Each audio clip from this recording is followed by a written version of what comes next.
You have successfully picked the lock. With my staff in one hand and my sword in the other, I open the door and walk into the room. In the middle of this small chamber, you see the legendary sorcerer Valdis. He is surrounded by 4 beholders. What do you do? I raise my staff in the air and I shout, "You shall not harm this kingdom again!" And I cast Framewreck. Matt, you can't cast a spell that doesn't exist. No, it exists. No, that's the name of our show. Come on, now, we need to finish this so we can record the episode. Anyway, what do you really do?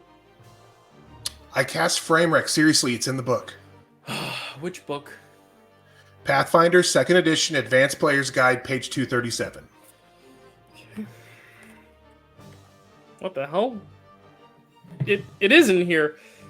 Up to 5 targets. On a success, all targets die immediately, regardless of hit points or resistance. There is no save against it. There's no way your character has this spell. Check the requirements. Requirement. Any character controlled by someone named Matt. What? I know a guy who writes for the game. He did me a solid. I hate this. And I hate you a little. Okay, I'll allow you to do it. Just... You have to roll a natural 20, or I can't let you do this. Okay, that's fair.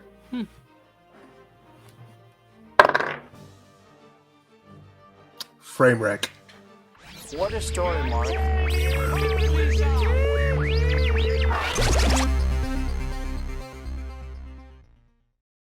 Hello, everyone, and welcome to Framewreck. Joined another month by my co-host, Matt Chapmond. And Matt, we got another person joining us, so I'll let you kind of start the ball rolling here as we get into this episode for Dungeons & Dragons 2000. I know there's a few different versions out there. How you doing, Matt? And do you want to introduce our special guest? I'm doing good. I'm so excited to talk about this movie. Yes, our special guest is, we're talking about Dungeons & Dragons. The special guest is a guy that I actually play Pathfinder with, which is another tabletop role-playing game. But he will tell you he's not important, but he's a very important person. He is actually the design manager for Paizo, which is the company that makes Pathfinder, the role-playing game. He also has a lot of writing credits. We'll let him tell you why he's important. But Mike Sayre. Yeah, there he is. Hey, how's it going? I'm Mike Sayre, the design manager at Paizo, and as Matt told you, I will tell you, I'm really not that important. He is. He's very important. He's a very big deal.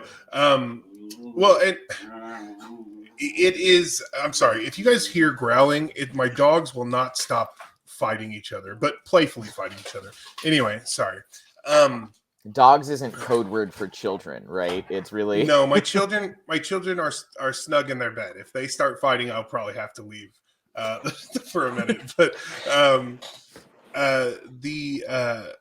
Mike is, as I said, we actually play Pathfinder together. We met a few years ago playing together. We become really good friends. I'm actually currently the GM for the campaign we're running together, and he's actually going to be my GM next because we take turns.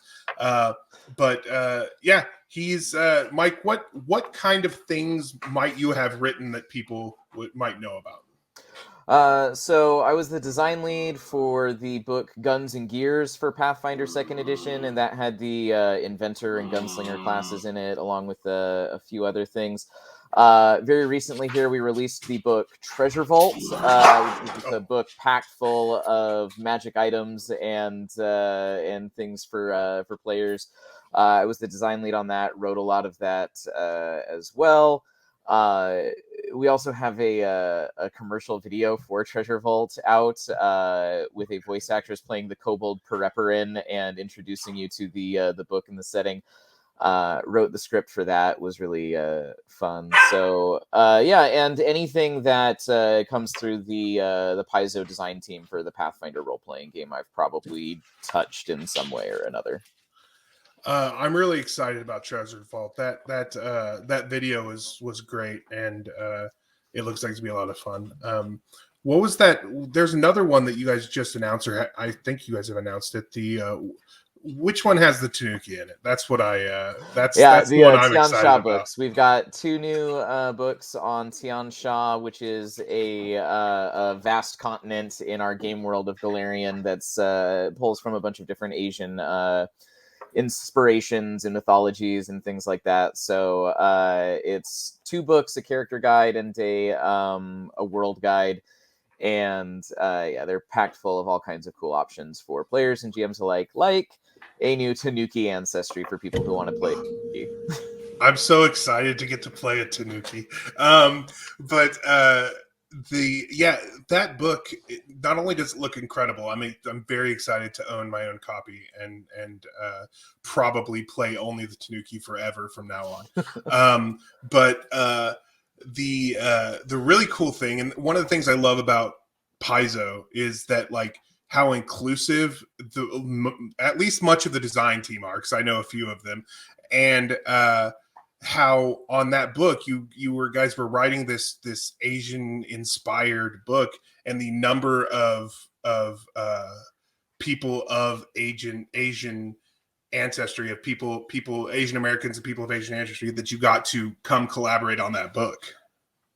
We were really fortunate to have a really amazing community of freelancers who came together to help get that made. James Case and Eleanor Farron, my senior designer and my senior developer, really did a great job of tapping into communities like Asians Represent and others, and finding people. And, we've been trying very hard to build a diverse freelancer pool for a very long time. So a lot of those names, they're not just people we went and grabbed for the Asian book. They're Right.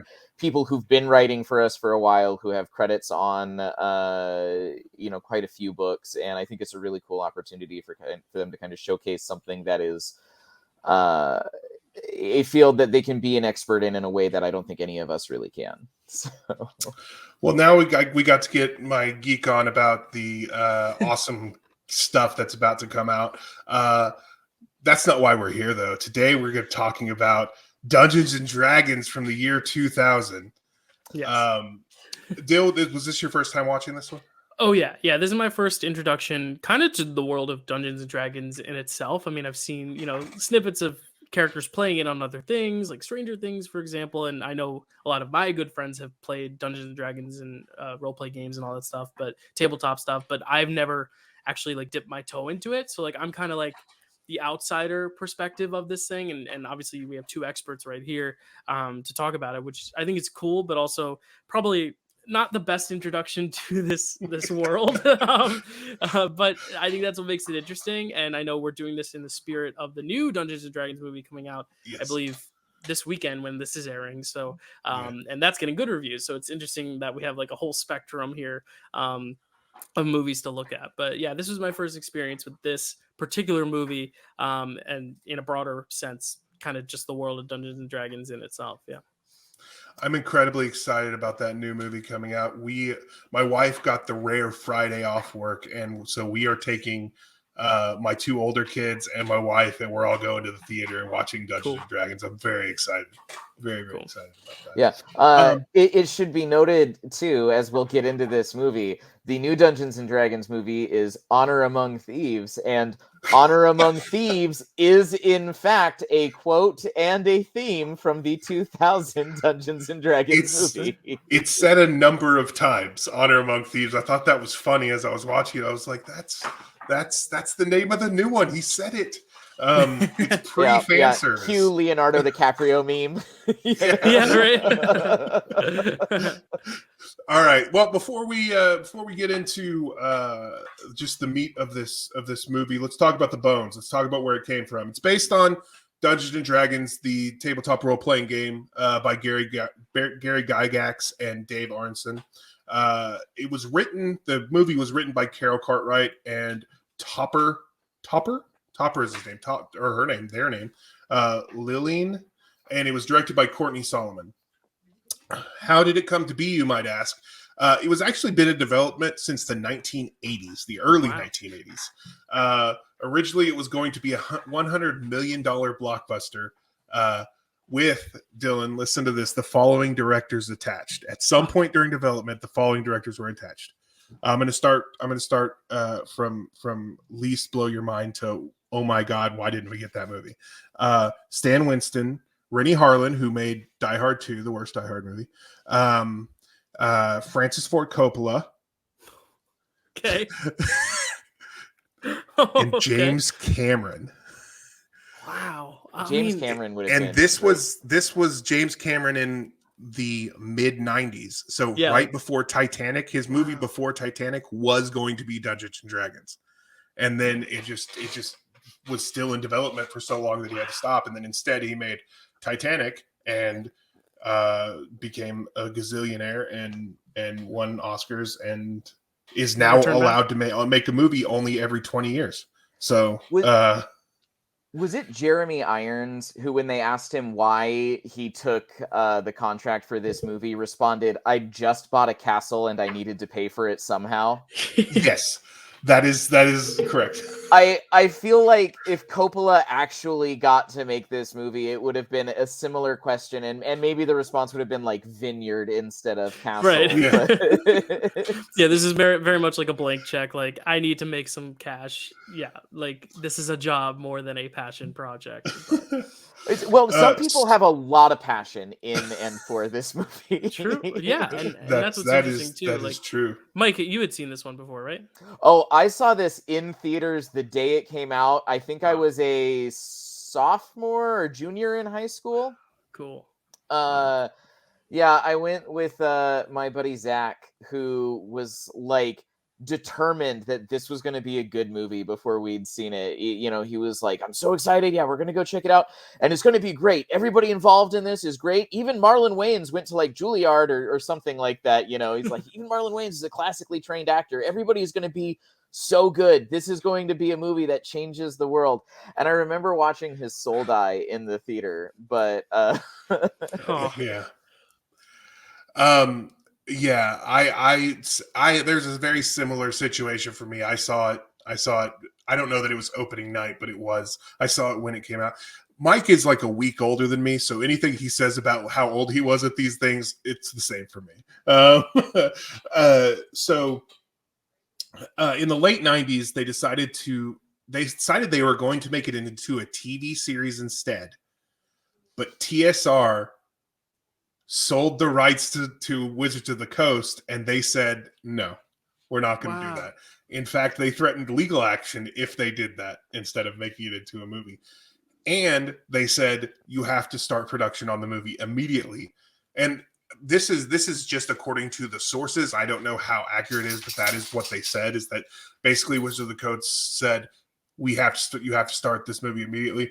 And so they were forced to use a previously rejected version of the script. So a version that they said is not good. They don't want to use that. It's bad. That's the version that they had to end up going with. And yeah, so that's the story of how this movie happened. There's a very important thing that will come up later that I want to establish for context while we're talking about where this movie came from. This movie came out in December of the year 2000. In December of the year 1999, prior to that, the movie The Talented Mr. Ripley released. It to great critical and commercial acclaim, did very well, got nominated for like 5 Academy Awards. I just need you to have that information now. It will come up later, I promise you. I thought you were going to say the thing that I was about to say, which is that this came out in December of 2000 by New Line. New Line released this in December of 2000. Do you guys remember what New Line released in December of 2001? Was it Harry Potter or was it? It was Lord of the Rings. Yeah, I was the Fellowship of the Ring. Because those were both 2001. Like the next year, then you have the 2 biggest fantasy franchises ever to come out. Like literally, I mean, next to like Star Wars, but like crazy. But everybody still talks about the Lord of the Rings in a positive way to this day, and right. Yeah, true. 1 year later, potentially, and in my opinion, the best fantasy franchise of all time launched by the same company. So if you look at this movie and look at Lord of the Rings, know that they are only a year apart and were made by the same company. It's actually pretty wild because the Lord of the Rings, they shot all 3 of them in like 18 months. So by this point, they were already making Lord of the Rings. I don't understand why. Honestly, I don't understand why they finished this movie, looked at it, and said, "Yes, let's release it." Because A, it could have just turned everyone off to fantasy and ruined Lord of the Rings. B, save that. So shelve that shit. Put it out in 2004. When everybody's high on sword and sorcery, like straight to sci-fi. Like do it as a weekend sci-fi release. Yeah. I need to know. I have been throwing a lot of shade and snark this movie's way. I unashamedly actually love this movie. I can't watch it more than about once every 5 years because it gets kind of painful. But there are things in this movie that, like, I mean, bare minimum, I am today making fantasy tabletop RPGs. I've written so many adventures. I've played so much Dungeons and Dragons. And that is all after having watched this movie. I had never sat down at a table and played Dungeons and Dragons at the point that I watched this movie. The closest I'd gotten was playing the computer games. So nice. This did not turn me off of the Dungeons and Dragons franchise, and in some ways may have actually made me that much more interested in actually sitting down and playing a tabletop game. But there you go. We find out so often how similar we are.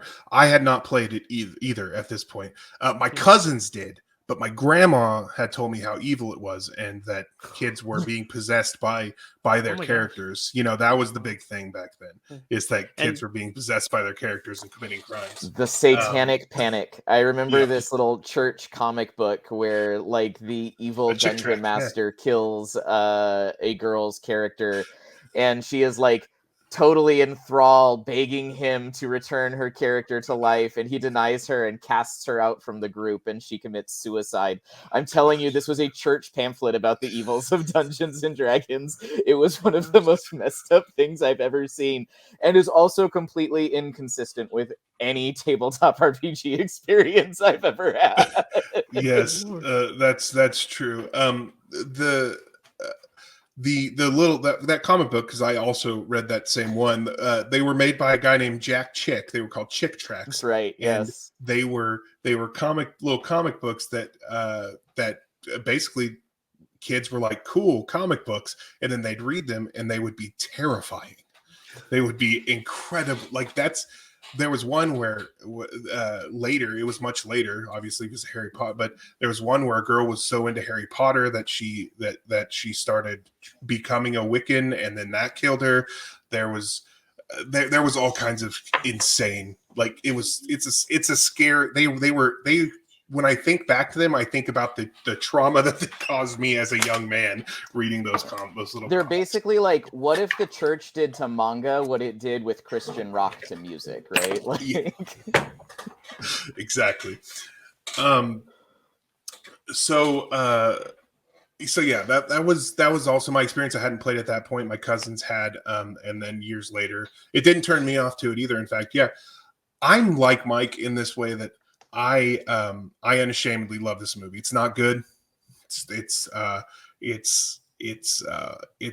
fun. I unlike Mike, I did watch it twice in the last week. But I always watch these movies twice at least, so that I can have something to talk about. To add on to that, though, I also have not played Dungeons and Dragons, and now I'm watching it for the first time. So we all went into this movie for the first time having not played it. It's just a different time periods, obviously, but it technically still stands. Yeah. All right, so let's talk about this movie. First thing I want to talk about is the CGI. As I mentioned before, 1 year later, The Lord of the Rings came out. That dragon is so bad. And he's the first thing they open with. He's the worst part of the movie. God. It's not just that. It's not just him and the just the bad dragon effects, but like when the gate comes down and he bleeds. practical blood effects is the blood should have been a practical effect. They were like, we're already paying for the CG, let's just keep using it. And it's like, yeah, but that looks like rainbow glitter-infused gelatin rolling out of the dragon, and not in a cool way either. You know, it's so noticeable. Like you get the dragon a little bit because there aren't dragons, and you can and CGI wasn't great, but then again, the Balrog happened 1 year later. But it, the dragon you kind of get. You use CGI on that. There's not dragons. We've seen better dragons before that. We've definitely seen better dragons since then. It's fine. It's whatever. It's very, very bad. The blood is the most egregious thing to me. It doesn't move like blood. It doesn't look like blood. Mercifully, it falls into the water and sets the water on fire. And at first, you're like, all right, finally something practical. But then they zoom out, and it's just digital fire after that. Wasn't Dragonheart like 5 years before that? Like it had been a ways before that, wasn't it? Or am I misremembering? It was at least 5 years before that. I remember it was roughly in the 93 to 95 area. Yeah. So so like there was definitely a bar for fantasy dragons in a kind of, mainstream targeting the theaters movie, and it was already higher than where this movie landed. Yeah, it was 1996. I just fact checked it. Yeah, so okay. Less than 5 years before that, and so much better, Yeah. Well, there were the Dragon, even before Dragonheart, there was a movie called, I think it was Dragon World. Mike, did you remember this movie where they like capture a dragon? Like it's still like medieval, but like they capture a dragon, and then like he's like the main attraction at this like medieval like fair, I guess. Yeah, I've seen this image. I just never have seen this movie, and that was 94, so 2 years before that. Yeah. That's not a great movie, which is one of the reasons my brain didn't leap to it as an example of good dragons. But you're right that the dragon is a better fit within its cinematography. I think it's actually a little more cartoonish, but like it fits its world better. It doesn't look as obviously exactly forced in. And Dragon World, the only reason that it comes to mind, which I've seen it a couple times, we didn't have cable back then, so like we would always be going to the library or the video store, and that's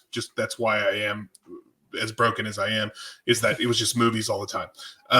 So like that I watched a few times, but it was a coming attraction on one of the videotapes I watched all the time, probably Terminator 2 or something.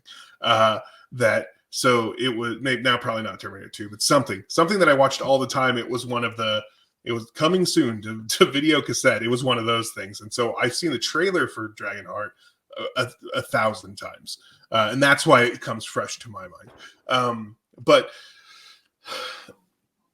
then after, like, the CGI that is the worst point of the CGI, but it doesn't improve, and it's not that the CGI gets better. They don't stop using it. Like they don't. The camera just pans out farther, and they take the shots from farther back, right? Like that's why it gets better later in the movie. Is it never zooms in quite that close again? And it works a little bit better with the short one-off magic effects, right? Yeah. When Princess Pretentious, aka Marina Pretensa, the mage of the movie, played by Zoe McClellan, who does actually try really hard. Yeah.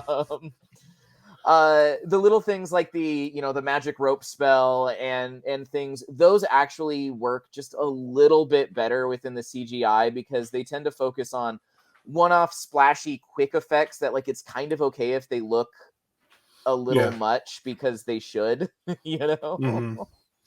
Yeah, the magic isn't quite as bad, because it does feel like it fits more within the world of this thing. It's not great, and it's definitely noticeable, but it does, the magic does work a little bit better. I'm actually glad you brought her up, because she is they call her. He keeps calling her a low-level mage throughout the entire movie, but I don't know if that's dim door or teleport, but she's not a low-level mage taking 3 people through teleport, like casting a spell to take 3 people through a dimension door. Yeah, she is at least 5th level, I think, by that point in the adventure, which is like maybe not an archmage, but it's also not a street punk, right? Like Right. Other mages get fireball at 5th level. That's, Right. You know? It's not a low level mage. Mike, because you are well versed in this arena. Let's talk about the ways that it is like and unlike Dungeons and Dragons the game. And I'll start. At first, one of my note here is, why does Elwood join them? Elwood is the dwarf. It's insane because he just happens to be where they're fighting, and then he's just with them for the rest of the movie with absolutely no explanation as to why he's there.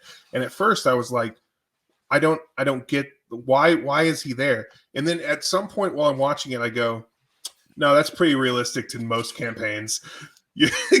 Someone shows up, they're like, hey, it's like, come with us. Okay.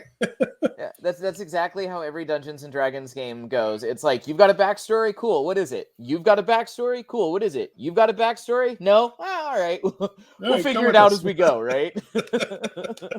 Yeah.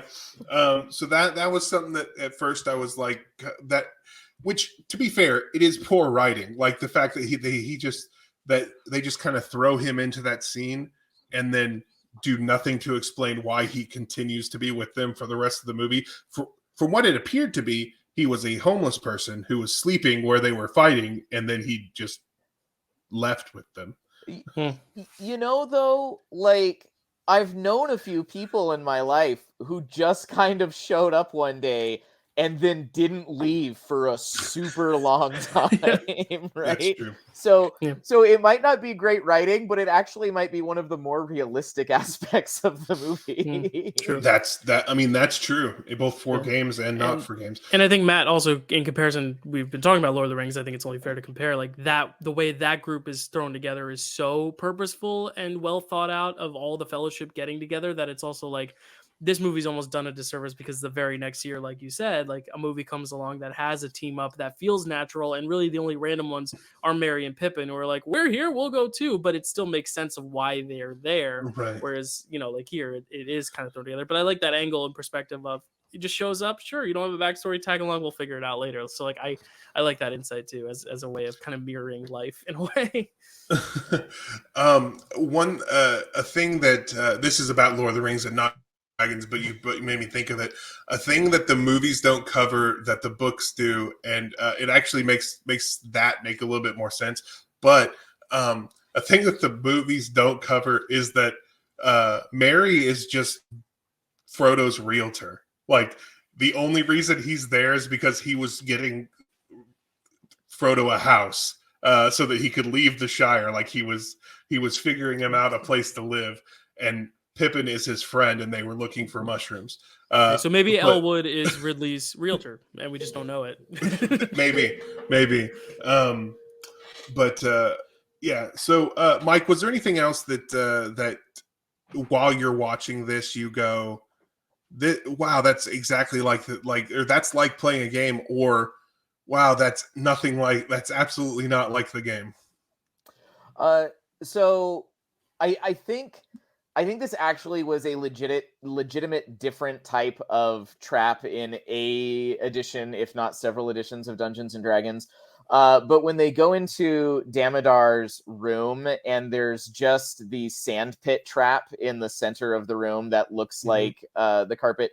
So that is absolutely something I have seen so many adventure writers do in adventures. And also the thing that just absolutely does not make sense, because who the fuck puts a sand trap in the middle of their own room, right behind their desk and next to their bed, right? Like, yes, there was the logic in this movie is very interesting, and it also it leads to this conversation that we're talking about. One thing that the logic doesn't necessarily make sense, and definitely makes it feel less like Dungeons and Dragons, is how often they split the party. Yeah. Almost every time anything important has to happen, they split the party. Snails died because they split the party. That's Because they what split happened. the party. That's actually an That's important lesson that everybody should learn. When the rogue goes off by themselves, they die. That was one of the most like important tabletop lessons this movie taught. It's proven consistently true over, the 20 some odd years since I saw this movie and started actually playing tabletop games. There was a bit of a space between those two events, I should note. But yeah. that's happened in so many games I've been in. I wanted to go back real quick to Damodar and the sandpit trap in his room, though. That is very like unrealistic this doesn't make any sense from the lens of the real world, though. But it is very much a trope of the games, and a really big reason for that is it costs a fair bit of money to pay a cartographer to illustrate a map and make it look really good, right? So there is a high amount of pressure if you are going to draw a map of a dungeon to put in an adventure or whatever, to make sure that you are utilizing the space as well as possible. The more dead space on that map there is, the more money you've just poured down the drain to not serve anybody's time. So there's always this very kind of delicate balance between, I want it to feel real and organic. Like, one of the questions that some of the developers I've worked with will always ask is like, where do the people in this dungeon go to the bathroom? Is there a bathroom in this dungeon? Is it that moss-covered pond thing over there? Is it like, are these people who should have, like an actual restroom area? But there's always that balance between asking those very practical questions to try and make it feel real and organic to the players, and the fact that you're like, my budget on this is only so much, and now that I've committed however much, maps are one of the more expensive things that goes in, not as expensive as like a full page piece of non-map art or things like that, but they're up there on your costs. So seeing the boss's room and seeing that the boss's room has been illustrated with, this big rug, and being like, well, I know I needed a hazard here somewhere. If I just say that the rug the cartographer threw in there is the hazard, then this room just became 25% more interesting, and I have utilized the space here in a way that ties the art and the story together. So that's one of the things that just always makes me think of, is this is not something that made sense anywhere except for from the very specific perspective of someone who makes adventures for a living, right? This was that it feels like a technical consultant from Wizards of the Coast or TSR. They were kind of in transition at the time, as you were talking about, Matt, was there in the room saying like, yeah, no, this is the kind of scene that would totally make sense, because from the perspective of making this feel like D&D, it totally does. Yes, that scene, I agree. It reminds me of why, because you see on my name here, Matt 13th level 13 rogue. I tend to play a rogue a lot, and part of being a rogue is finding traps. That things like that. The rug is probably a sand pit of some sort. Is the reason that, as the rogue, you're not allowed to trust anything when you enter a room. I want to go look at that, but I'd like to check the rug for traps first. It's something as a person you never think about, but as a player, you enter a room immediately. You're suspicious of the bed knobs and stuff. Like you're just suspicious of what's happening in this, like every little thing in this room. So yes, it is. Realistic to the game.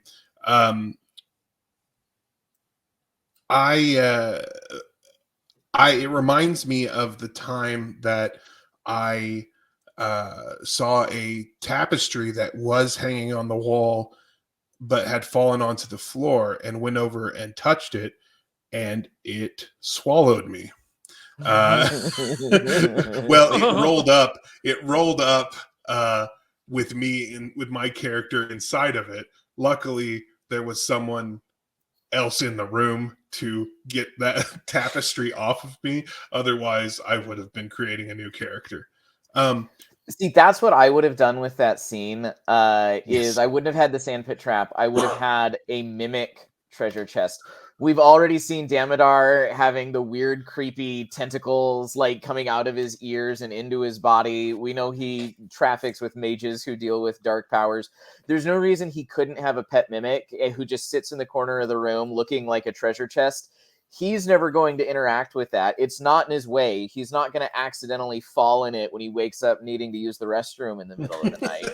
But it's going to be the first thing that anybody who breaks into his room goes to, right? And you don't put anything in it because it's a monster that just looks like a piece of furniture.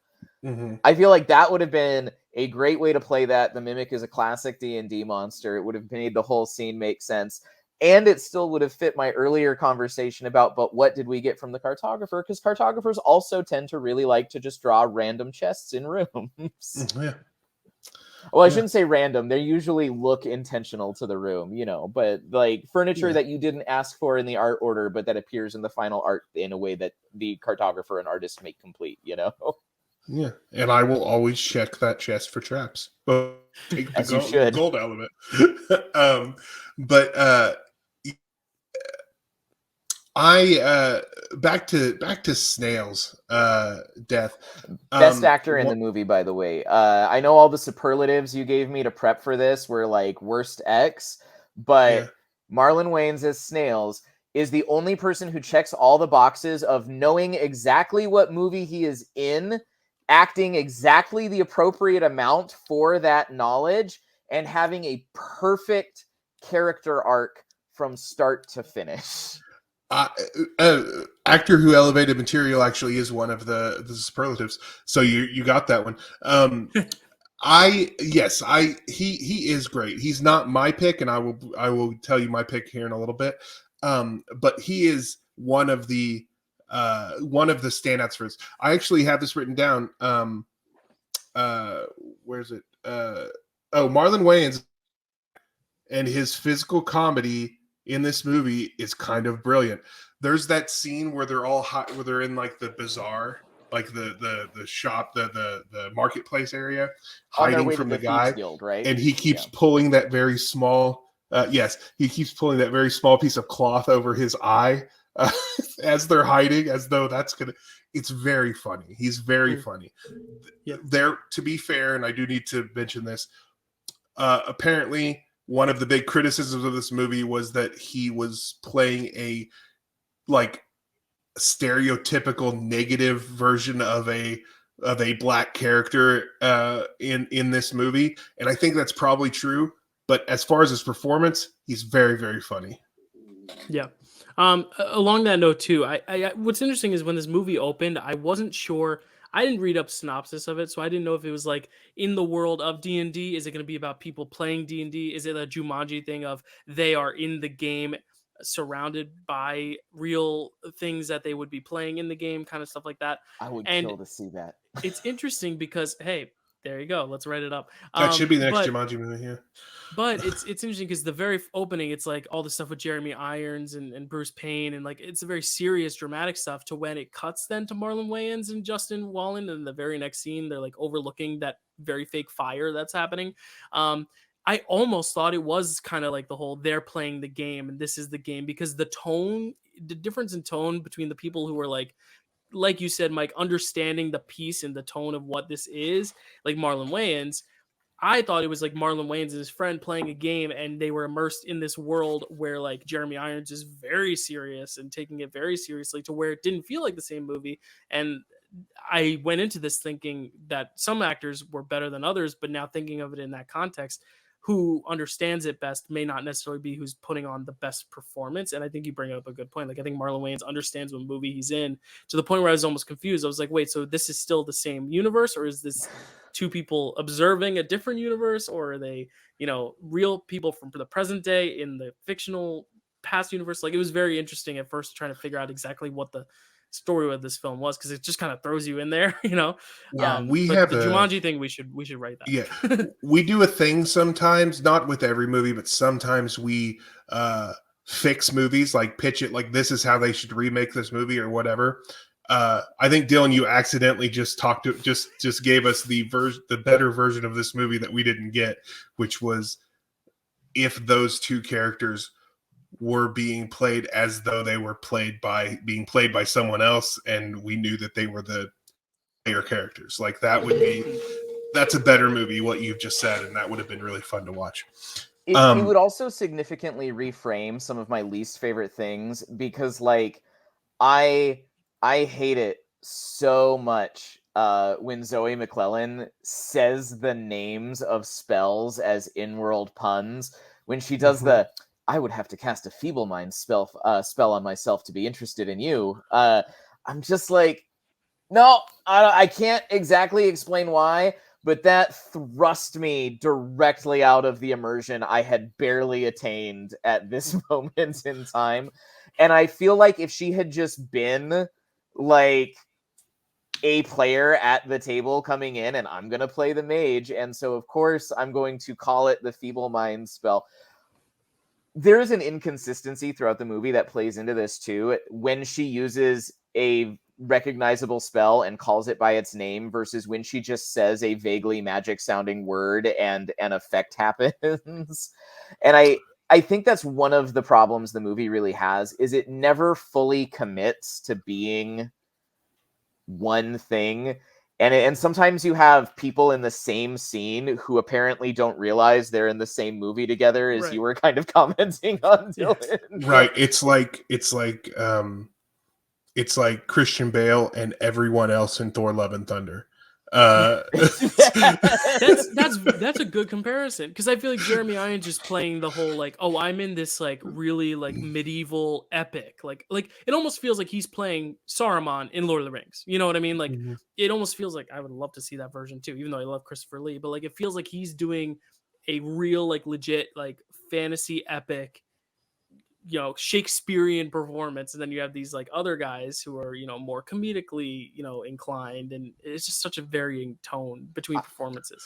Irons spoils his whole "I'm playing this straight" thing though with one of the worst lines in the entire movie, which is Profian is thinking that he's got the protagonist Ridley, you know, at his mercy. I reminded you earlier towards the start of this that the major film of the hour the year prior was The Talented Mr. Ripley. And Jeremy Irons as Profian, when he thinks he has the upper hand over the hero, says, "Not so talented, eh, Mr. Ridley?" And just completely ruins the fact that he has been the only person truly, well, not the only person, the Empress also played it very straight throughout. But he throws the fact that he has been one of the people who was actually like giving a serious performance directly out the window at the apex of the film. Yeah, there you go. Yes.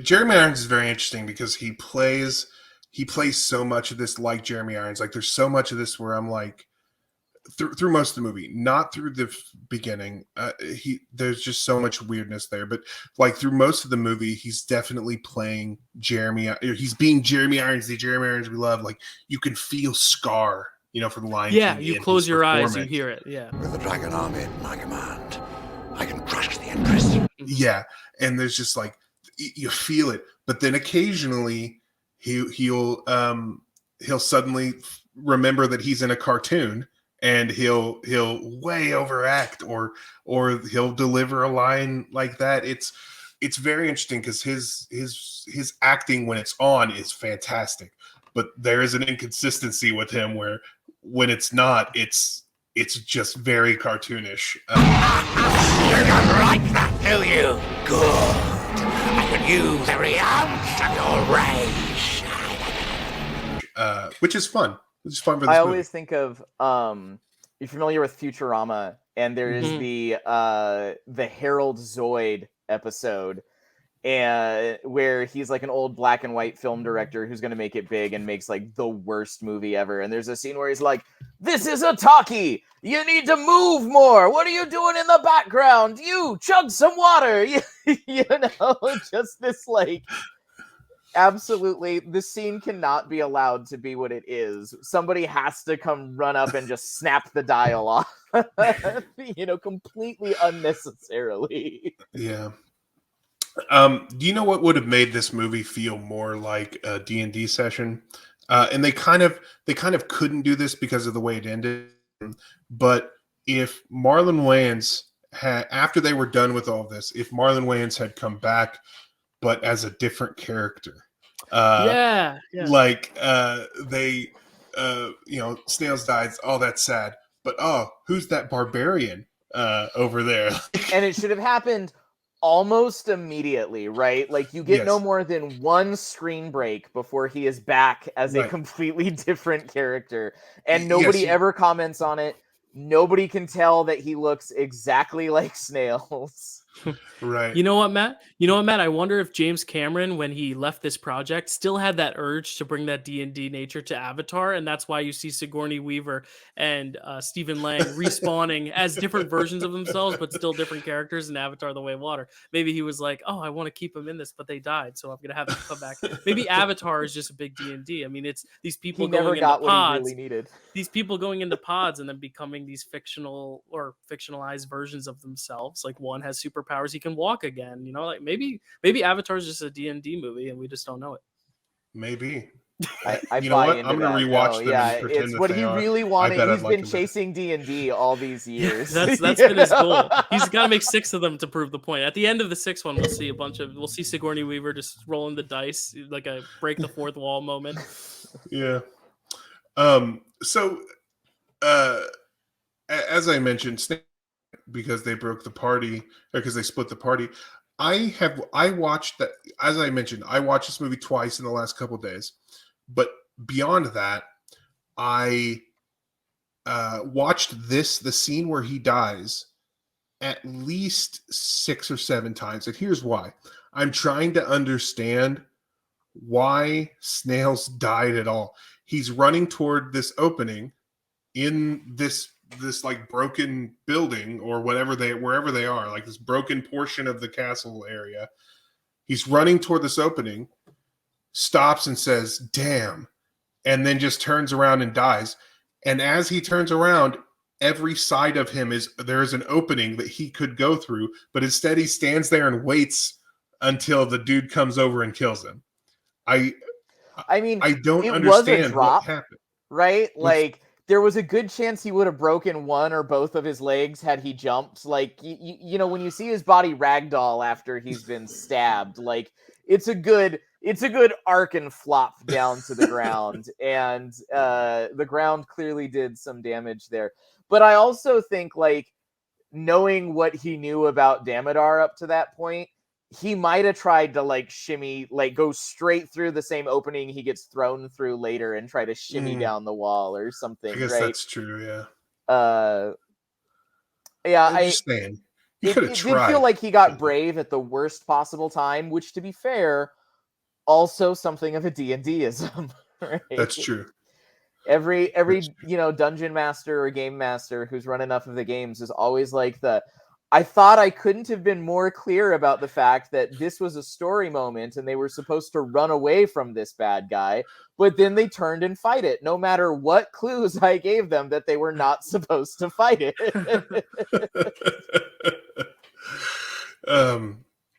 Speaking of splitting the party, and this is my last point about this, do you guys know what my favorite part of every campaign is? It's when we finally get to that final dungeon and only one player goes in and the rest of the party waits outside while he's doing the hero shit. That, for anybody who has never played a D&D, I'll just say D&D has become a blanket term for TTRPGs, similar to Band-Aid or Kleenex. Coke, some places say Coke when they just mean a soda. If I say a D&D, I mean a tabletop role-playing game. So my favorite part of a D&D is when we get to when we split up at the very last moment and everyone else just waits outside. That's the kind of thing that when I'm watching this, I'm like, they had such an opportunity to make, because D&D at its essence, or at least for me, is a collaborative storytelling game. Like, people come together and they tell a story together, and it's about people, like a group of people achieving a goal together. That's the thing in this movie that kept making me go, this isn't D&D, is that every time something heroic needed to happen, Ridley had to go off on his own and do it. And that's one thing that, at least based on the trailers, I think this new one is going to get absolutely right, is that everything that seems to happen in this, there's not a frame of this movie where there's not at least 2 or 3 of them in the scene doing whatever the thing is. You don't see any solo shots of people doing things heroically. They are working as a team, and I absolutely love that. Yeah, absolutely. I was just gonna say yes. The game has evolved. Keep in mind, right, the year 2000 was 23 years ago and was, I think, already right in the cusp of an edition change to, a version of Dungeons and Dragons. I think that was around the time that it was getting ready to roll into 3rd edition, and then 3.5, which was a pretty significant evolution of the game to a much more structured format. But the game had always been about roles, and one of the fundamental conceits of this was that, half the party were thieves, right? Rogues. And Ridley, I think, was actually more of like a fighter thief, right? Mm-hmm. Yeah. And the modern game, I think, actually has evolved to accommodate team play a lot better than the version of the game that was most popular at that time did. Because you did tend to be like, we're going to send the rogue out way ahead because obviously the rogue is sneaky and the dwarf in full plate is not, right? So we don't want the dwarf in full plate screwing things up for the rogue who's trying to be a stealthy infiltrator. None of that explains why Ridley goes off on his own as often as he does, though. It just doesn't. That's something we still do. As I said, I play a rogue a lot, so there's a lot of times where I'm just like, all right, I'm going to go scout, and so I'll go up a hill and I'll look over it and see the thing, but I don't go have the adventure. Like, I go check, and then I go back, and then we have the adventure together. But yeah, so that's what I have to say about splitting the party. Those are the things to me that make it feel less like D&D. Now, I'm not as familiar with all of the races, or as in Pathfinder 2nd edition we now call them ancestries, as maybe some people. But Mike, do you know what that purple guy with 3 eyes was? Because I don't recognize that from any game I've played. Not off the top of my head, no. Okay. It didn't feel like they utilized, like, there was a dragon and a beholder and an elf and a dwarf, but that feels like, outside of that, it doesn't feel like they really embraced the world that D&D is set in. If it helps, he's credited as 3 eyes. That's all his name is. So they really didn't get inventive. Well, they called him something, and I remember, and I looked it up, trying to see if I could find I don't remember what they called him, but they called him by a race, and I looked it up to try to see if I could find a picture of it, and I couldn't find a D&D of any edition representation or description of this race. So, like, I could not find what they called him, but maybe that's not really what it's called or something. I couldn't figure out what this guy was, and that also, like, kind of like, I was like, there's so many things. He could have been an orc or something, like something within the fantasy genre, and it felt like they just made up a thing because they wanted it to look weird. But not just that, but it's that there were 2 weird colored people, and then everyone else was basically human except for a couple elves. There were a couple of orcs in the bar, if I recall correctly, at the very beginning, right? I feel like there were a couple of orcs in the bar. That's yeah, they didn't lean very hard into it being a weird fantasy world. But frankly, that was also kind of the wisdom of the time, was to not get too weird, right? Because it would turn people off. It's one of the reasons that like Lord of the Rings was held up as a standard of that for such a long time as well, because Lord of the Rings never really got that weird fantasy wise. You had the Balrog, but it was like the one boss monster of its movie done up really big. And it looks like a demon, which is a very accessible concept for a broad audience. But outside of that, you know, hobbits are like the humans of the setting. They're the normal, relatable folk that everybody kind of gets. Humans are, you know, the kind of elves in this progression, because they are, you know, the humans of the setting are a little more unknowable. They're all these grim-faced men of war, you know, because of course the story was written by, you know, J.R.R. Tolkien after he himself had gone through a world war. Yeah. You know, the natural progression from there. But everybody is essentially a flavor of a certain human conceit, right? Right. Everybody is a deviation from a human baseline in a very specific kind of intentional way in Lord of the Rings, and you never get far enough to somebody who has kind of a completely alien mindset. The elves are kind of the farthest, you know, you go, and just like nobody really knows what it's like to be immortal or what it would be like to live to see something happen that you've already seen happen twice and just be kind of tired of it, you know. But I think Dungeons and Dragons has embraced weird a lot more, and very much to its benefit in recent years. And I know that working on Pathfinder, I feel like we've seen the same thing as well. When I first joined the company, we came out with Linda Zayas Palmer, I think, was the one who created the original Pathfinder conception of leshies, little animated plant people who are, you know, a player race. We call them ancestries, as Matt mentioned, that people can play as. And I will say a lot of the people who were our superiors at the time, many of whom worked for Wizards of the Coast, some of whom even I think at the time had worked for TSR to some degree, all of whom were part of this pedigree going way back and had a lot of insight into these things. They were convinced it's too weird. People aren't going to like it. You know, the weirder stuff never sells as well, never moves as well. And then leshies are one of those things that just like blew up in the fan base. Players love them. The Dungeons and Dragons movie came out 6 years after the Planescape campaign setting had released for Dungeons and Dragons. And that was just full of weird shit top to bottom, right? Like your three-eyed dude, I was like, if he's anything, he probably came from Planescape, right? Okay. And I think if Dungeons and Dragons had been willing to embrace its weirdness and the fact that it's always been weird since the very beginning, in ways that a lot of people don't really realize, I think that also could have helped this movie, and I think could have helped the franchise. I think it was kind of timid in a way that was occasionally proven. It was proven true often enough that people stopped trying, and I think maybe they should have tried like 2 more times. You know what I mean, to push the envelope. And that's where it is today. You know, there's tons of Dungeons and Dragons inspired media that is out there. Like Vox Machina does not seem at all like something that should be anywhere near as good or successful as it is, but it is. Yes. You know, my wife walked in and started laughing and was like, "What is this?" And I was like, "It's Vox Machina." You know. Yes.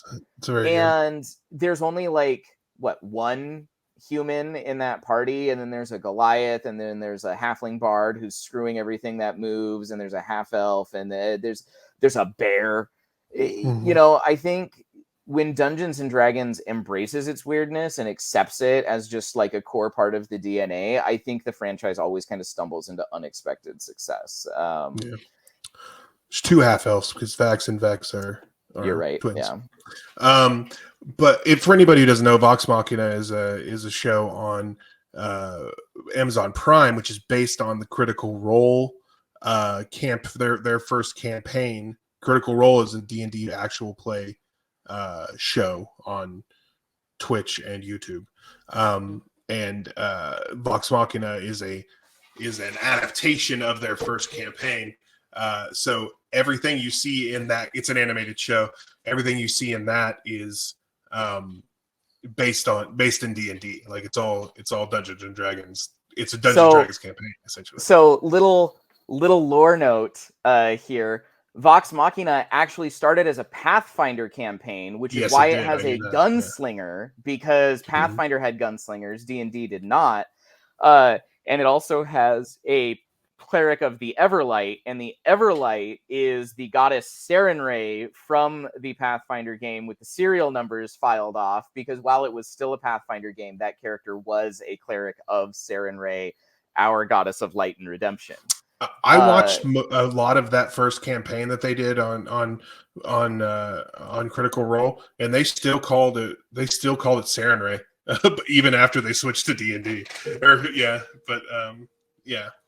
It's go ahead.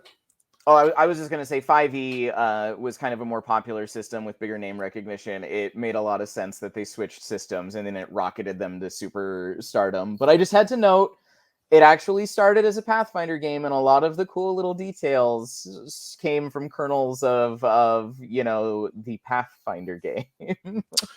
I wish second edition Pathfinder had been out then, and then they would have they could have switched to that, because it was I think a benefit of them switching to 5e from Pathfinder, because Pathfinder first edition is a lot crunchier. There's a lot more numbers. There's a lot more of the things. And 5e streams way better than Pathfinder first edition. Yeah, Pathfinder second edition streamlines the game and flows quite a bit better. But yeah, I totally understand that decision. While that's it's a fun game, it's not going to be as fun to watch for an outsider.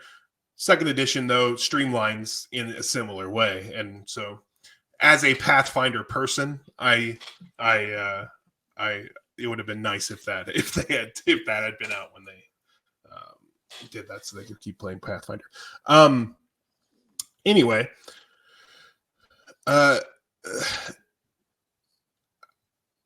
don't remember where I was or what we were talking about. I apologize.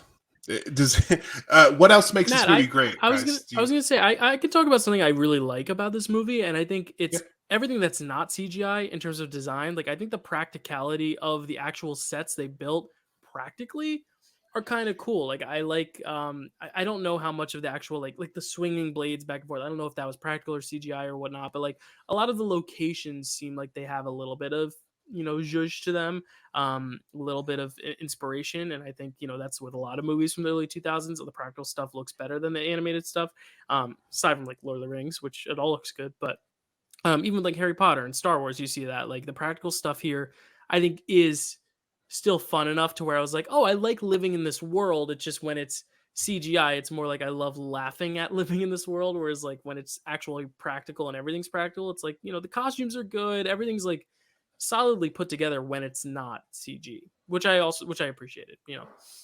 The Thieves Guild comes so close to being the best part of the movie, and I wish they had just not split the party and turned it back into the Ridley show. Like, let's have the whole party watch Ridley run through the Thieves Gauntlet. Had they allowed the dungeon to just be a little bit bigger, which would not have required changing the set, just the perspective of things a little bit, right? And had it be like all right, up to 4 people can challenge the dungeon, like they were this close to doing the thing that would have actually just been so excellent, which is let the party tackle the dungeon as a party and then show them working together. And you have the literally her name is Pretensa. The mage's name is Pretensa. So you've got the pretentious upper class mage keeping her alive as the 2 thieves who actually kind of have an idea what they're doing are marking out traps and trying to disable them. You absolutely have like the Ridley and Snails have to work together to disable a trap, and Snails or Ridley like screws up and the other one has to cover for them and someone almost loses a finger. Like, they could have done so much with that, and even without having done any of that, that scene still comes the closest to just feeling good and feeling like a satisfactory piece of movie. And like you noted, Dylan, a lot of it is because whether the effects were practical or CGI, they felt practical and they felt well executed. It felt kind of the most deliberate, intentional, and coordinated portion, because the the guild master, as he's sitting up there watching, he is overacting, but he's overacting in a way that is so great for the Thieves Guild master, right? You know, it's the affectations are like, even if he is overacting, I feel like the character would be overacting, because this is a guy who wants to be important politically and was barred from that but before he was even born, right? But has instead created this own kind of political power for himself. So of course he's going to ham it up here as he's, you know, playing in-world dungeon master to the party. Yeah, and that goes along your line of like playing into the weirdness. And I actually have a fun fact about that character really quick. I don't know if this is what Matt was about to say. It's about what I'm about to say, I'm sure. Yeah, Richard O'Brien, the actor who plays that, is the guy who wrote Rocky Horror Picture Show. So he's like all about the ham. So yeah. And he plays Riff Raff in Rocky Horror, the movie. Yes, he plays it, but yeah, he also wrote the whole thing with Jim Sharman. So that's really cool. No, exactly. That's actually the point I was about to make, is that there are two casting choices in this movie that were just kind of for me. And they're kind of small parts, but one of them is Richard O'Brien, because I love Rocky Horror, and I don't feel like it's overacting, but that could just be because I know him so well as Riff Raff that it just feels like what he does. But also it feels like that's who the character is. Like exactly like you said, like even if he is overacting a little, like that character would be overacting, like because he's not honest, and even in his interactions with you, at no point should you feel like should you be certain if he's being honest or sincere with you. Like that's kind of the vibe, which I love. That scene, I agree, it's so close to being the best scene. And if it had been the party, and if it had been longer, like if there had been more to that little, they called it a maze, it wasn't a maze, it was a gauntlet, like you said.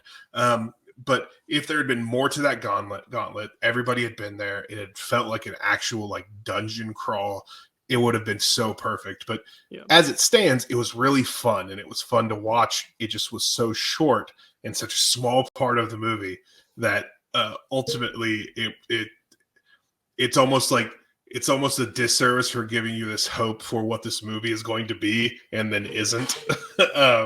It also clashes a little bit with the party getting completely overpowered by Damodar in the next act, because, you know, Ridley gets there and it's like, has anyone ever gotten the treasure before? No, but the good news is it's still there.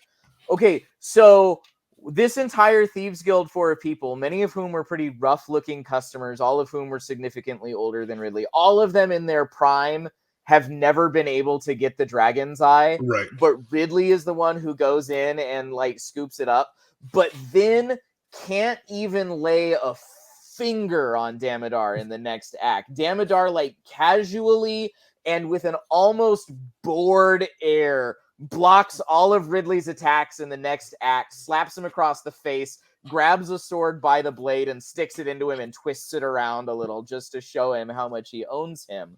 And so I feel like there's some real dissonance between the building Ridley up and then the showing how far Ridley still has to go in the next scene. Dungeons and Dragons is a level-based game, and they do level up in the movie, but they don't quite ever level up at the points you expect them to. There's the only really clear, definitely leveled up and are now at the level they should be for the encounter moment is at the very end when they're coming out in their shiny new elf armor and everybody's kind of geared up and they have very clearly gone through that level up phase. If you want to see the best franchise in the world for displaying what it is like to level up as a Dungeons and Dragons party, you just need to watch every Fast and Furious all the way through 9, right?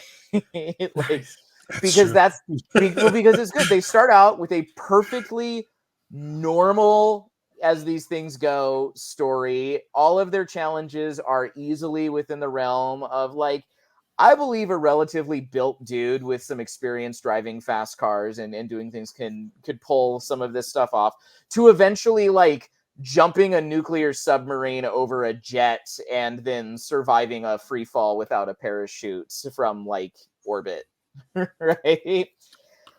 And that is the thing that I think I wish the movie did better that it doesn't, is really reflecting that level up phase, because their power equivalent to the world and challenges they face really feels like it's kind of all over the place until the very end, when we've locked them in as these are now the kind of top level heroes going up against the top level baddie for the final encounter. That the Thieves Guild scene should have been Ridley's level up scene. Like, that's the scene where he's like shows, like, he realizes his competence, and then after that uses that to defeat Damodar later. Like, that would have been great. Yeah, I agree with you. I also agree with you on the Fast and Furious situation.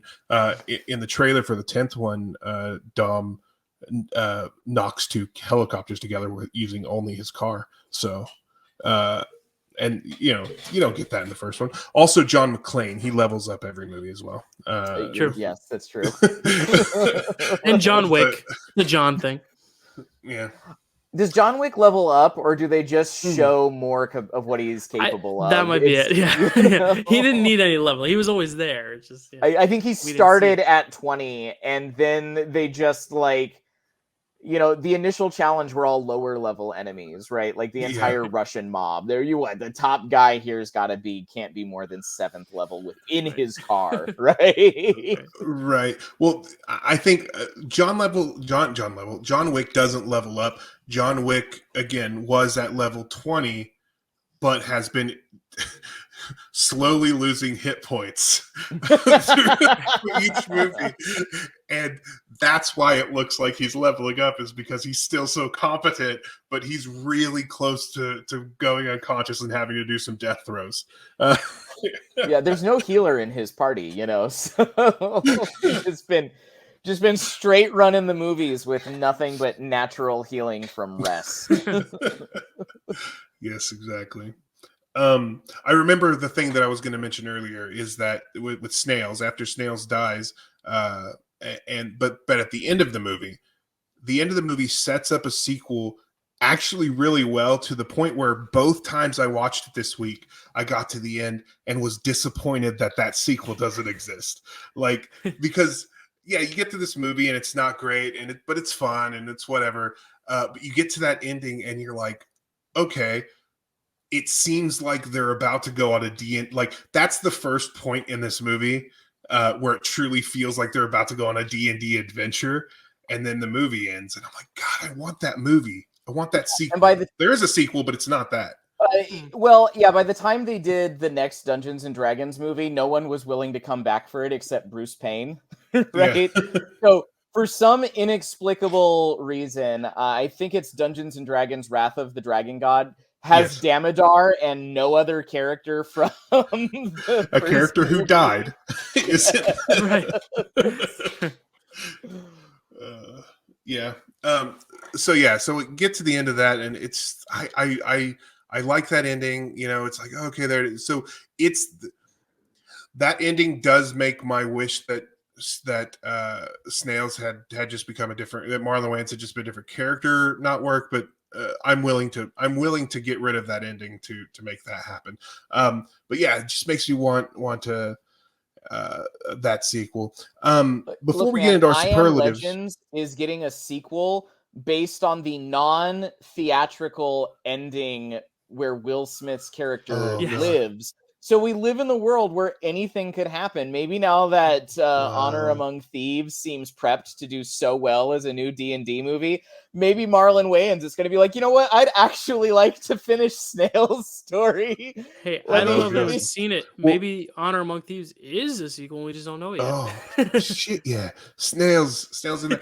Well, I mean, Marlon Wayans could be having a resurgence. What is he in? He's in something. Oh, is he in the Air?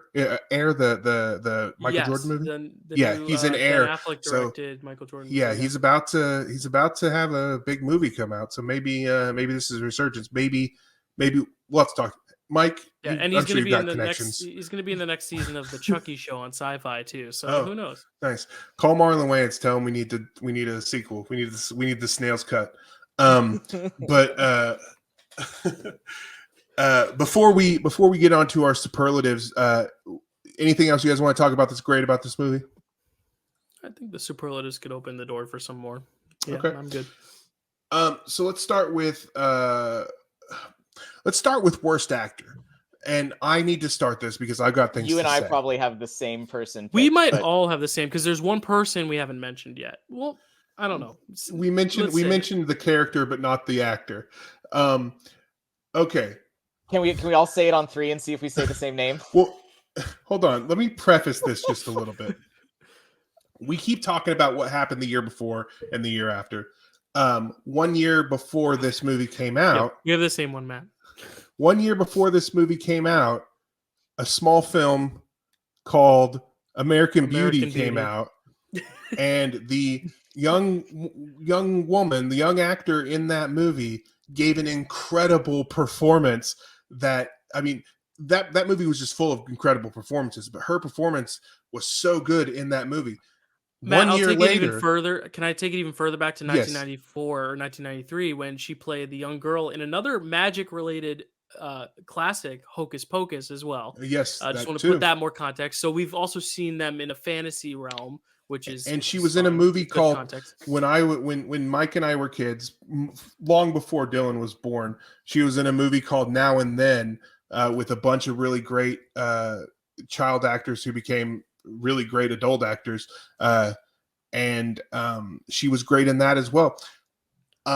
Yes, we can all say it. 1, 2, 3. Thora Birch. So bad in this movie. I get what she was trying to do. She was trying to do the never-ending story, Empress, that whole thing, like the devoid of emotion, that whole like very proper, I don't know the term, maybe you guys do, that very I'm sure she was trying she to was do that. she was playing an archetype, not a Yes. character. That is Yes, the first that's problem. true. Yes, absolutely. She's playing an archetype, not a character. Second problem is I assume that she like Jeremy Irons probably also just bought a castle with her American Beauty money. Well, And, let's not let Jeremy Irons escape the conversation unscathed. Oh, because we'll think about the fact the majority of her scenes are shared with him when he is in full, and my castle will have 2 minarets form, right? Like, she's almost set up for failure in that the only person she ever really gets to play off of is Jeremy Irons, when Jeremy Irons has just snapped the dial off on Broadway and is cashing his check, right? Yeah, absolutely. No, absolutely. I can't tell if she's just playing an archetype or if it doesn't care. Like, I can't tell if she's trying and failing or not trying at all, but it looks very similar. Whichever it is, it looks the same. And it's so disappointing because she's very good. I think a year after this, she does Ghost World, and she's incredible in that movie. Yeah, I think it's to everybody's credit that other than Justin Whalen, other than him, everybody's careers survived this movie, right? Yeah. Well, yeah. I mean, she had Ghost World a year after, but there's a good chance Ghost World was filming when this came out or when this came out. But after that, though, like I was looking at her credits, she really didn't do much either. Like this may have tanked her career essentially. I mean, I know she was in a few movies, like Last Black Man in San Francisco is like an indie darling, but again, how many people have actually like seen that aside from a very small niche group in the film community? I mean, she was on Walking Dead for 9 episodes, but again, like I not at any point where I was watching, I guess toward the end, but like none of these movies really stand out as like big movies. I mean, I never saw Slingshot, but Train, Winter of Frozen Dreams, Petunia, The Competition, Affairs of State, movies I've never heard of. So it's like I feel bad because she had it going for her too. She had a BAFTA nomination for American Beauty. Like she was set up. But maybe this did actually take the wind out. Like what's his name from Friday Night Lights, whose career was unfairly derailed in John Carter. Yes. Guy from Battleship, right? Yeah, what's I got his name in 3, 2. Taylor Kitsch. Taylor Kitsch. Yes, his that's true. Although He did play David Koresh in the Waco miniseries, and he was incredible. But anyway, that's not who we're talking about. We're talking about Thora Birch and her performance. Yeah, when you say it like that, that may have been the thing. Like, this may have been a big mistake. Like, she may have had to give her castle back because she couldn't afford it after this. But yeah, it's such a bad. It's so bad, and I feel bad about saying that. But it is in a movie, in a not great movie, to have the most noticeable bad thing in the movie is just saying something. Like, it sucks. Yeah.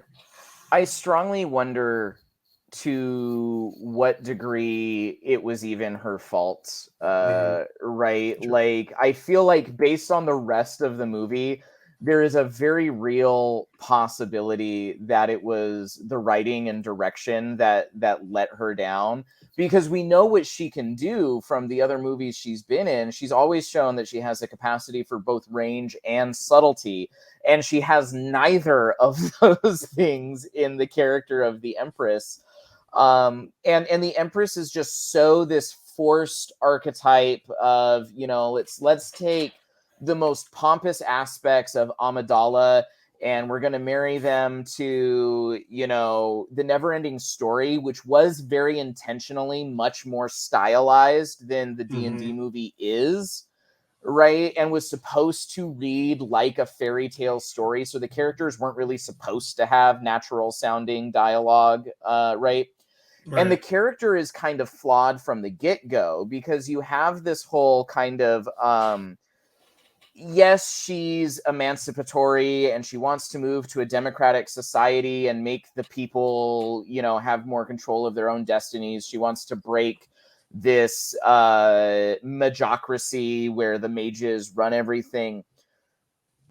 But she has no real reason to want to do that. It's this, I'm the pure-hearted Empress and I want to do it because it's the right thing and I know it in my soul, because I'm perfect and the things I know must be right. And that's not to say that it's not a good and worthy goal, that these things she wants to do aren't good. You just don't feel like they come from anywhere. Like we said when we started talking about this, she's not a character. She's an archetype. She's a stack of tropes all leaned together around an empty space,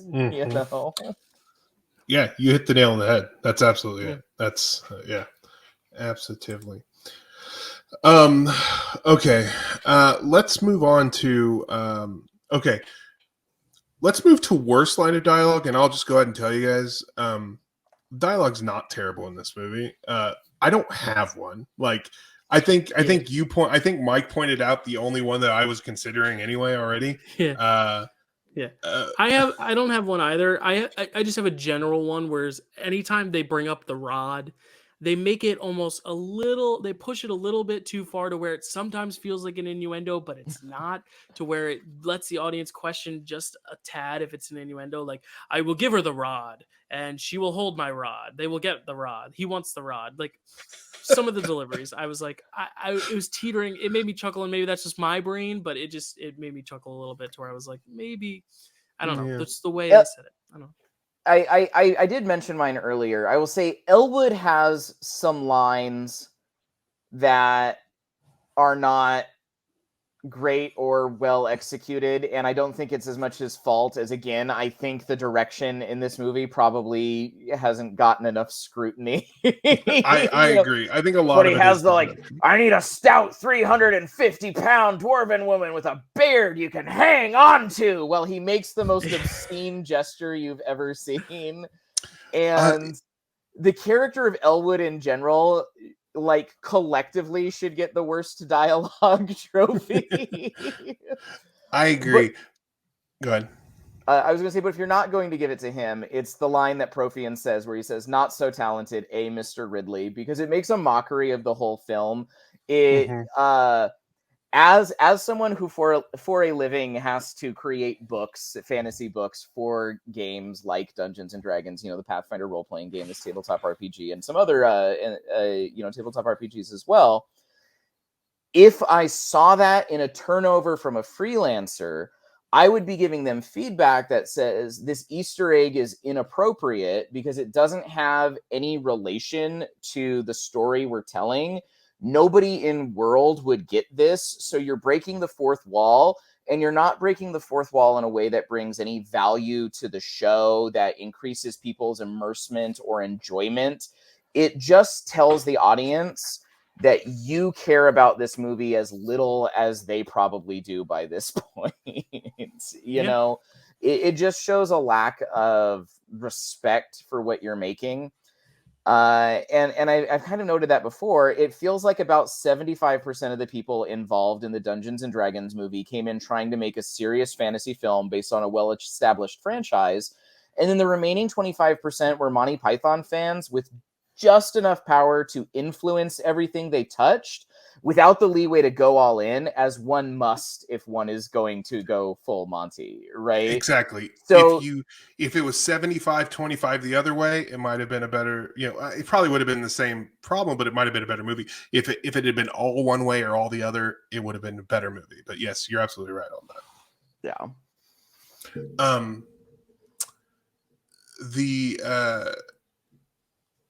I don't remember. Anyway. Oh, and Zoe McClellan's I'd have to put a feeble mind spell on myself to want to take you home. Which again suffers from the fact that when you first meet her, that woman cannot stop herself from saying the name of every single spell she does, in a full sentence that doesn't sound like the way any human being talks. But then when she casts what I'm pretty sure is a dimension door spell, it might be another one. She says a word that is not the name of any D&D spell I'm aware of. It might have been in a past edition, and I just kind of missed it. I can't say that's impossible, even though I've played a D&D and a few of these at this point in time. But that's when it works. I don't know what it is, but if somebody says bullshit Kazam and magic missiles fly out of their fingers, I will buy that almost every day of the week in a way I will not buy magic missile, right? There's something very anime about saying the name of your spell like that in a way that does not work with the presentation of the show, the movie itself. Yeah, I agree. It's not because you keep bringing up the exact things that I was thinking at the time, which is that I looked up whatever she says to see if it was in any edition. It's not a spell in any edition. It's definitely Dimension Door. And let me just say, in order to take 3 people, she would have to be level 4, and then plus 6 levels to take 2. So I think she'd have to be level 10 in order to take all 3 of them through the thing. That's all I'm saying. So she's not a low level mage. That's the thing that I have written down here, is that if anything, it's that he keeps calling her a low level mage, and how often he just says mages, like how much he just hates mages. He's got a real soft on for mages. But let's talk about an actor who elevated the material. For me, it is a shame that Justin Whalen never didn't blow up and become like a star. To me, I thought he's great in this movie. Every line he delivers is sincere, and it makes sense. He understands the movie that 75% of the people that Marlon Wayans' lines were written by the 25%, and his lines were written by the 75%. And they both work because they were written by the one section of the people, but he delivers them very well. And he feels like the hero. And I like that. And I think he could have been something. I just wish this had been better, and he could have been something. Mike and I were talking. Flat on his face in exactly one spot. I'll let you finish what you were saying, but I think I have a reason why he is seen as being worse than he is in this movie. Okay, I'm interested in that. Mike and I were talking offline about Justin Whalen, how he played Jimmy Olsen in Lois and Clark: New Adventures of Superman. Back in the day, and how great he was, and how I had unresolved feelings that I didn't understand back then because he was very cute. And I just kind of wish that this had been bigger, or that he had capitalized on being the lead in this movie before it came out. Like, you gotta capitalize on that. Get yourself some meaty roles while you're waiting for this disaster to come out before they can say no to you. But Mike, I'd like to hear which part falls flat for him. So I agree with you about the general quality of his acting, and what a shame it is that his career seems to have kind of ended with this movie. Well, at least the career trajectory he had been on previously. Yeah. Right. But he is my train wreck moment, and it is his reaction to Snail's death.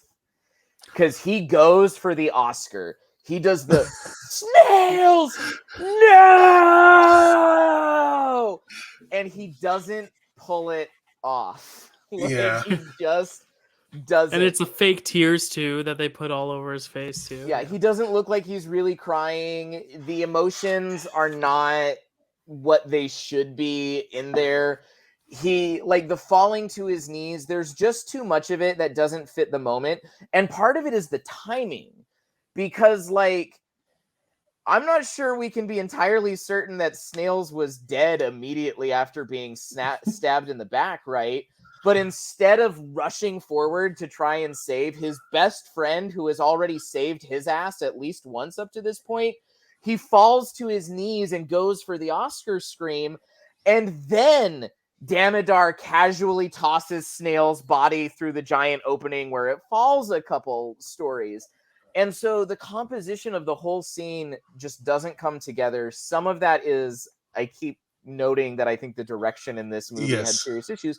But I also just think Justin didn't pull that moment off. He failed in that moment, and because it was framed as one of the most important movies in the film, that's what everybody remembers him for. They don't remember the fact that the rest of his acting on either side of that was, as you noted, actually quite solid and appropriate to the character he was playing.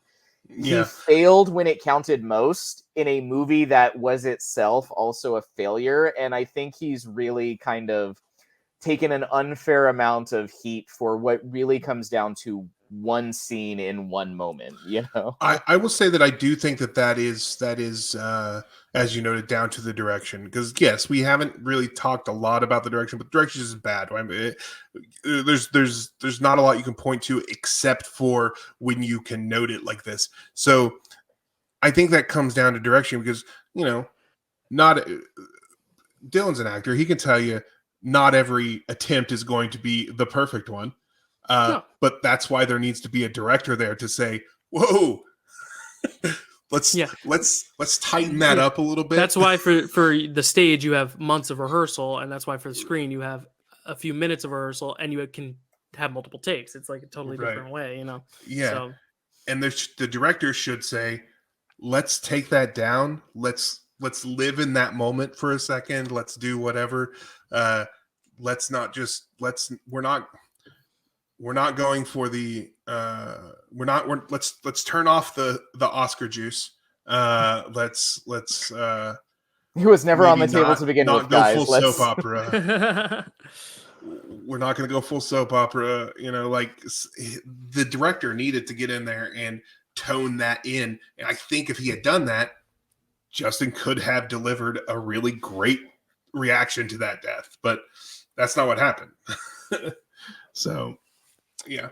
What about you guys for actor who elevated material? Mine was at first, because I'm just such a fan of his, and I do like when I can close my eyes and think of Scar, like the Jeremy Irons stuff. But now, having talked about it, I think I like his performance less because of the context. I think on its own, like, he's just such a good actor that he makes everything sound cool, but in the context of this, it doesn't always work. To where I think Mike sold me on Marlon Wayans. Like, I really do like him in this movie. I think he does a good job, especially given that it's not the best written stuff all the time because of what Matt you brought up with the racism stuff. But I definitely think he's doing well with the material, and it is telling that he is the one, if you look at the cast, that did the best after this in terms of his career. I think that's a lot to say about his performance, is that like he and Jeremy Irons did the most after this, but even more so, like he really popped off after this even bigger, with scary movies and stuff like that. So Right. I liked Snails. I was upset that he died. I would not have been upset about really any of the other characters dying. I would have been surprised if, Ridley or Potenza died, because that would have been like, I didn't see that coming. That was the cute white couple who were obviously going to get married at the end of the story. Right. This was the end of the 90s, folks. Like it was the part of 2000 that was still the 90s. Yeah. So there are a lot of like things where you just know what is being set up and happening here. But like I would not have been sad at the loss of really any character the way I was sad at the loss of Snails. And it wasn't just because I knew the rest of the movie was going to be a slog now that Wayans wasn't around to break things up. He made the relationship with Ridley feel real. Like the two characters worked, and I think they actually contextualized each other, because where occasionally Justin's acting might feel too serious or too like not quite hitting the fantasy energy of this movie, alongside Wayans, you instead get kind of like the straight man and comedy energy between them. They feel like an organic couple who should have these personalities, because one of them is a little too stiff and, has a little too much of a stick up his ass, and one isn't quite serious enough and is going to get them in trouble. And the two of them together create a functioning logical duo. They make more sense as a couple, certainly, than Ridley and Potenza do. You definitely lose that. When Snails died, you lose something about the movie. One of the things about this movie that works, like you said, and you losing that dynamic leaves a hole that they try to fill with Ridley and Potenza, except switching roles, because now she's the straight man, it doesn't fill that. But I agree. I was also sad. I remember being like, wait, what? And especially Marlon Wayans in 2000, he was coming off of all the Wayans stuff and Don't Be a Menace to South Central, Drinking Juice in the Hood, and all kinds of stuff that I was just like, yes, this is it. And it was before he made the bad movies, and so it was a perfect time. It was his time to shine. I will say that Snail's delivery of the jokes is always, as I mentioned, he's so funny. His physical comedy and the way he delivers his jokes are always so funny. But I would say that a lot of the best dialogue, even though a lot of the dialogue isn't great, it's not bad. A lot of the best dialogue did go to him. That scene where he's like, this is just like we broke through the halfling's house. And who did they, and you told me not to worry. And who did they catch? Me. And who got beaten from the waist down? Me. That's one of the things I was bringing it up, how the I hate the not so talented Mr. Ridley thing, because it's humor that doesn't make sense in the context of the world. It only makes sense to the viewer, and the only reason you would present that to the viewer is if you don't actually care that you're ripping them out of the immersion of the movie, because you don't respect that immersion to begin with, right? The thing that works so well with Snails and Wayans is his dialogue is humorous, but the humor is in-world contextualized. It is funny within the context and premise of the story and the world that he's in. And he creates an undercurrent of energy that carries you through a lot of scenes that would feel like a slog otherwise, right? Like, sometimes humor can compensate for poor writing or poor direction, right? Because you get carried through scenes that you might not otherwise make it through. by a good laugh, a good chuckle, and someone who is really good at pacing the moment. And Marlon Wayans can provide all of that, and does provide all of that through the first 2 acts of the movie until they kill it. Right. And when he's gone, you feel it. The rest of the movie feels way too kind of monotonous, single toned. It's all high adventure and high stakes, but nothing breaks that up. Nothing interweaves that to keep you invested in it. And so it kind of is like watching like the really old BBC Chronicles of Narnia at their preachiest. You know what I mean? Yeah. For the rest of the movie after Snails goes. Yeah, I agree. The rest of the movie, and I found this both times I watched it, the rest of the movie after Snails died feels so samey, and it feels so muddled together that you really miss that balance that he brings to the thing. The rest of the movie after Snails, with the exception of meeting the skeleton mage moment, the rest, which I thought was actually a well executed scene, the rest of the movie is completely forgettable. Like until they get to that ending where they set up the next movie that we never get. The rest of the movie is just forgettable. Like It speaks. I watched it twice in the last spike 2 of days, and I energy. couldn't tell you what happens to the rest of that movie. Yeah, something dragon staff, something Thora Birch and Jeremy Irons posture at each other, something Ridley stabs the bad guy with a sword, something Marlon Wayans might come back in the sequel. Exactly. All right, so let's move on to the train wreck moment of the movie. You already gave yours, right? For me, it's just the first like 10 minutes of the movie. Like that whole thing, the dragon, That's the mine fire, as well, man. Yeah, all of that, up to the introduction of the Empress and her just stilted talk with the head mage, until we actually get into the Snails and Ridley adventure after that. So that first like 10 minutes of the movie, it's just a slog. It's bad. It's not interesting, and it looks terrible. yeah. Mine is the same as yours. Just specifically the dragon. Yeah. I know we talked about it right at the top of this episode, but yeah, it's like the dragon with the CGI and the blood. It's just so bad. Especially because like even if it's a CGI dragon, at least make it more of an epic fight or an epic moment. But it was just kind of like over already in CGI. I also honorable mention to all the stuff with the weird ear snake type things in Damodor's ears. Like that stuff always skews me out just because I hate people touching my ears. It's like the one body part that like I don't like people touching. Like you can like touch my face, touch my anything. The ears, no, it's just weird. I don't know. And it's such a weird that, I mean, yeah, it's the body horror of it, but also it was kind of a useless device in this movie. I mean, yeah, it got Damodor to do things, but it kind of seems like Damodor, like you didn't need that to get Damodor to do the things. Like, and the body horror doesn't look good when your effects don't look good. You know what I mean? Like it's not a convincing effect.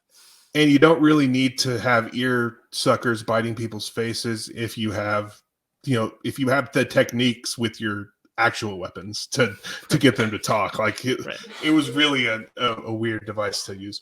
Let's move on to the CGI is like is definitely a sin of this. They use it the wrong way in the wrong places for the wrong reasons. Just complete, yeah. And if it wasn't bad enough, the same studio released a movie 1 year later that showed the right way to do all of this. Yes, they did. But okay, let's get to the matter of the score. And I'll start here. For me, this isn't a bad movie. I mean, it's a bad movie, but it's not a bad movie. It's not bad like the movies we normally watch here. I will say it's more entertaining, however, than like Battleship. So it does score. It's a very interesting score because it's not good, but it is entertaining. But the entertainment kind of comes from the badness, but not really. Like there are but the badness doesn't doesn't really take away from the entertainment of it. It's really weird. I'm giving it just to let you know, I'm giving it a natural 2 on a D5. That's that's my score of it. Is that a dice thing? Is that a dice thing? Yes. D5 is not really a thing, or it might be. I don't think so, but it should. Is that like a 5-sided dice? It's That's exactly what it would be. Because my whole thing, I was like, I don't know D&D terminology, but my whole thing was going to be 3. I rolled a 3 on a 5-sided dice. Like that was going to be my whole thing. So you literally took that was gave it a 3, not a 2. But that was there are probably 5-sided specialty dice, but it's not like a normal thing you would actually use in D&D. I have a D3. I don't have a D5. So let's just say that our ratings this time is out of 6 instead of 5. So like 3 out of 6-sided. Oh, well, that really throws me off. I also had 2 out of 5, amusingly enough. Okay. Matt. Right. Yeah. We all had. I had 3 out of 5, but 2 out of 5. Yeah. But one of the things I was noticing was like if this was a movie were a little more consistent about taking itself seriously or about not taking itself seriously. Right.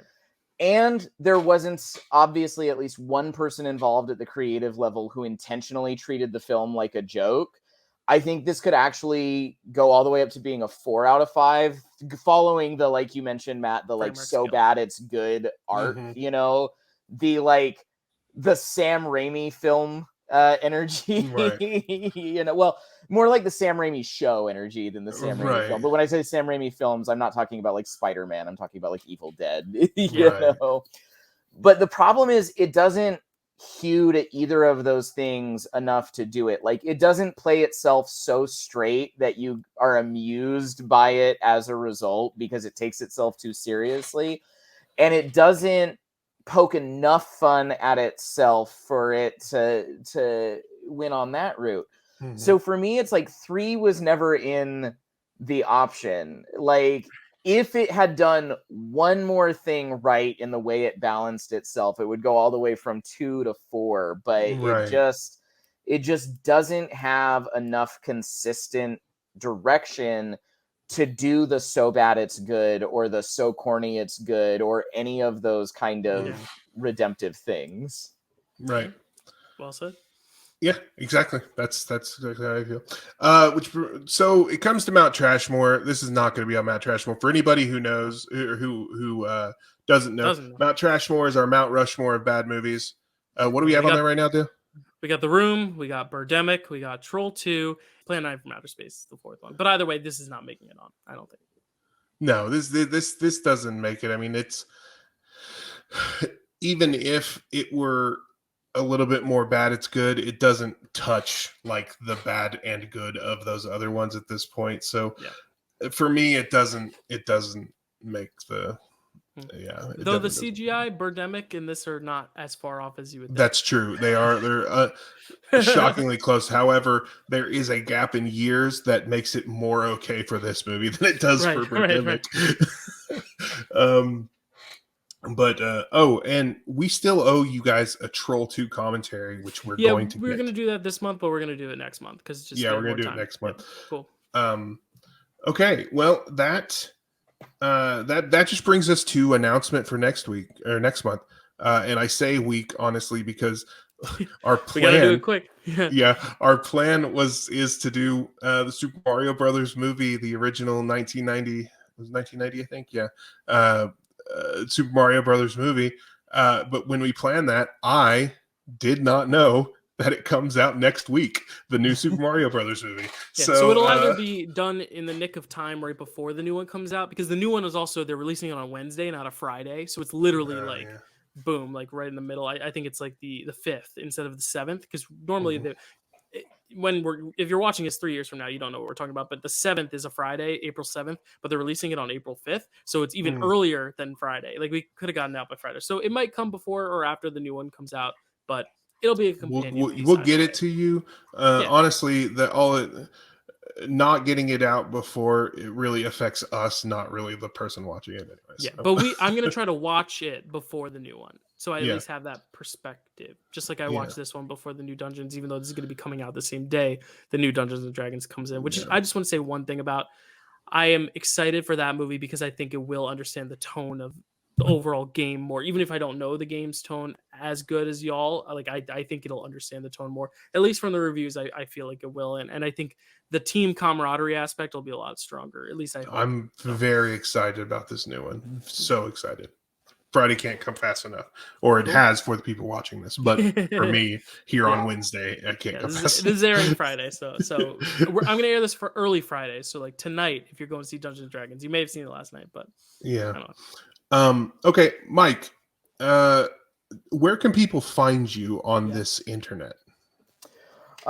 So I am on Twitter for however long that lasts as at Michael J. Sayre 1. We also, have some pretty robust forums at paizo.com, and occasionally I'll jump in there and talk to folks, answer questions, and just kind of see what's going on. That's also where our products post. So normally when a new product drops, I'll jump in, post some regular blogs there as well. There is a Pathfinder 2nd edition subreddit that is, kind of one of my favorite communities of people playing the game that I currently make, hanging out and talking about the things they'd like and the things they'd like to do. And so I spend a little bit of time there when I can. So yeah, that's where you can find me. Just for anybody out there who has never played a TTRPG, can you give them a brief pitch on why they should? I've met so many of my best friends playing tabletop RPGs. Matt and I met playing Pathfinder together. One of my very good friends and the best man at my wedding was somebody I met, him and his wife, who was my wife's matron of honor at the wedding as well. We met them at Penny Arcade in PAX in Seattle, because we kept getting in line for all of the same panels. And so we played Magic, waiting in line for one panel and then the next. And then we all sat down to play a playtest game Chris Perkins was running for what would become Dungeons and Dragons 5th edition. I don't know that they were calling it 5e at the time. And when we all sit down at that table together, we're like, okay, clearly this is destiny, because here we are once again meeting together and we're around this table throwing dice and things. And by the end of that game, we had exchanged information and we started playing Dungeons and Dragons 4th edition, because that was the thing that was actually all the way out at the time, for a couple years before we moved, but we've stayed in contact and stay friends ever since then. Tabletop RPGs are a great way to sit down, have a good time, disconnect while still having something that keeps you entertained, and you kind of, whether you want to or not, are going to learn things about the people you're playing with as they pretend to be somebody else, and